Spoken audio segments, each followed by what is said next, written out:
Bonjour à tous.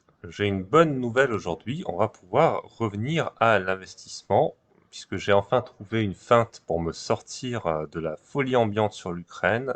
Aujourd'hui, quand on m'a demandé si j'étais russe, ukrainien, pro-russe, pro-ukrainien, j'ai dit que j'étais russe et ukrainien. Donc ça m'a permis d'éviter de parler de ce sujet aujourd'hui et c'est super parce que du coup on raconte n'importe quoi et au moins les gens nous lâchent la grappe et ça permet de revenir à une vie normale. Et donc la vie normale, c'est pour moi aujourd'hui, qu'est-ce qu'on peut faire pour investir contre l'inflation? Alors, dans une vidéo précédente, j'ai paru peut-être un petit peu alarmiste sur le sujet de l'inflation parce que je me suis permis de constater que la hausse des prix du gaz, la hausse des prix des tomates, des fruits, des pistaches, beaucoup de produits alimentaires, du cabillaud, enfin plein de produits alimentaires, quoi, des choses qui servent à quelque chose, les prix se sont envolés. Alors, j'espère que c'est un phénomène temporaire, je ne souhaite pas une hyperinflation, bien évidemment, mais dans le cas où l'inflation serait là pour durer un petit peu, je me dis quand même que ça peut être pas mal d'être sûr d'être couvert contre cette inflation. Et donc je me propose aujourd'hui de couvrir ce sujet. Alors au début, je pensais que j'allais le faire pour les membres premium de l'investisseur français, parce que c'est un sujet qu'il faut un peu maîtriser, il y a un peu de technique, des choses comme ça. Mais en fait, ce qu'on va faire, c'est qu'on va le faire publiquement, parce que je pense que c'est une information publiquement utile. Ça devrait être quelque chose qui est enseigné dans les écoles.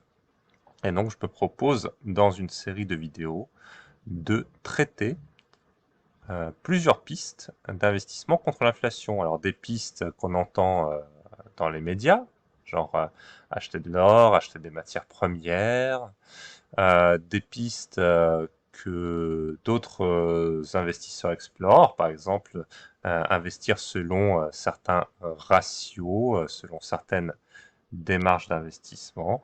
Et puis, je vais aussi vous donner la piste que moi je privilégie en vous expliquant à chaque fois pourquoi je privilégie pas telle piste. Voilà.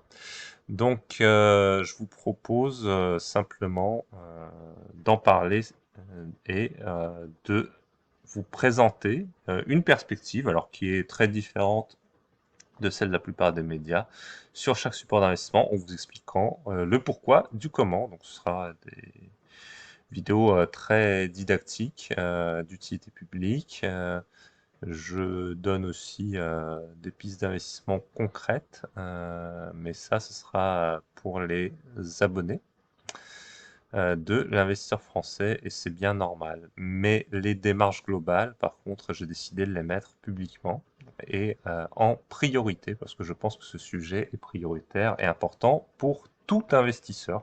Ça devrait être peut-être l'un des premiers cours en investissement et un des premiers sujets à aborder. Donc je suis très content de faire cette série de vidéos. À très vite.